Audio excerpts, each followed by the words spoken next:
So this is a course on how to measure and know your own inflammation status, cardiovascular inflammation status. What's your risk for heart attack and stroke? And yes, you can find that. Now, this is an overall video which talks about the administration, what's involved with the course, and some things like that. For example, there are several videos by me which give you the significance and the types of testing that I do. I also then have videos on each of the major tests, C-reactive protein, microalbumin, or albumin, urine albumin, LPPLA2 or plaque2, and MPO, myeloperoxidase. Those are the 4 tests that we use. I have a video on the background for each of those tests. Then we have this video which describes the course a little bit as well. I also have to give you a disclaimer. For obvious reasons, I have to make it clear and repeat, I'm not practicing medicine with you here. I can't evaluate your medical condition unless you're a patient of mine. And let's go a little bit further in that area. I retired again just a few weeks ago.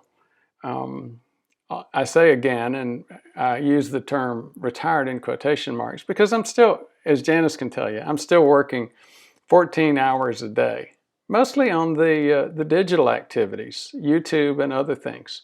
What I have found is that this is a great way, from a legacy perspective for me, to provide information.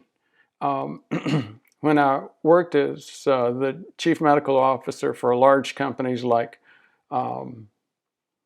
Meridian, Premise, MDLIVE, I dealt with hundreds of docs, medical staff for a couple of them, over 800 docs. So from that perspective, I was able to touch a lot of people. However, when I do a video here, I typically will get 5,000 to 10,000 views in a day, and these are direct to patients. So I don't have to worry about whether the doc got it all and actually remembered it or practiced it. Patients are understanding this as well. So again, this is a legacy thing for me. Now, having said all that, one of the questions I have is, or you may have, is, well, what about the price for the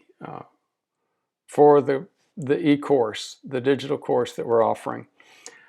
I don't really know what it should be. In fact, for the majority of the early cases, maybe 30 or 50, we'll be giving a discount code for whatever the price is. We'd like for those people that take the discount code to commit to and say, I'll give you good, solid, earnest feedback on what I think works and what doesn't work.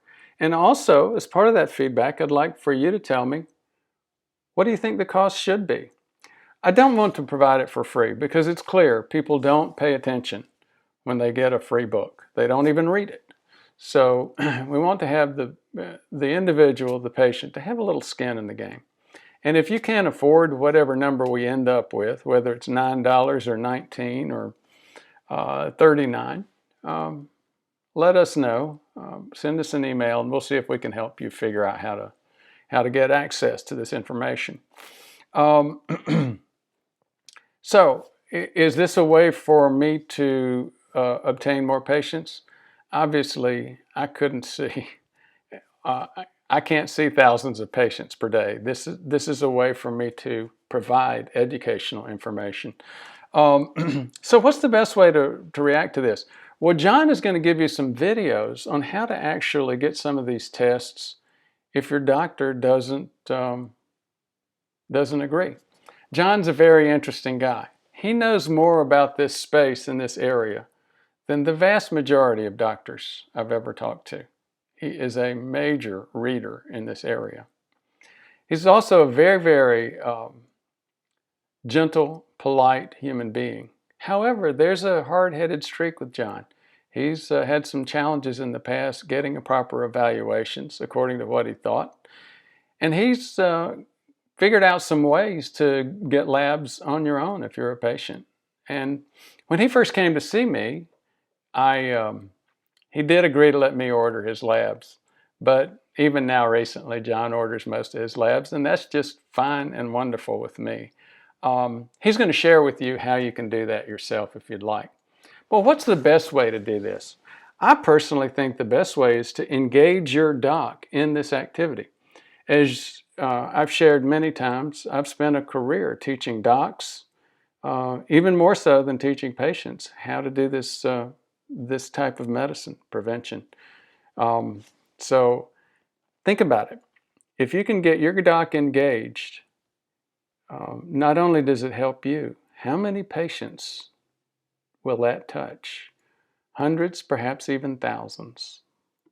So again, I know it can be frustrating sometimes to talk to a doc that may not have an interest in looking at things from a preventive perspective, but we've talked about that. Please be patient. Continue to move ahead with this. Now, as you will see throughout the rest of the videos, I'm sharing with you my own inflammation panel from March of 2017. And we'll go into, again, each of these specific tests on the inflammation panel. Because the end goal for all of us, you as well as me, is to have all of us in the baby boomer era spending our time and in vacations and retirement doing things we want to do, not spending that time being disabled or dead. Thanks for your interest.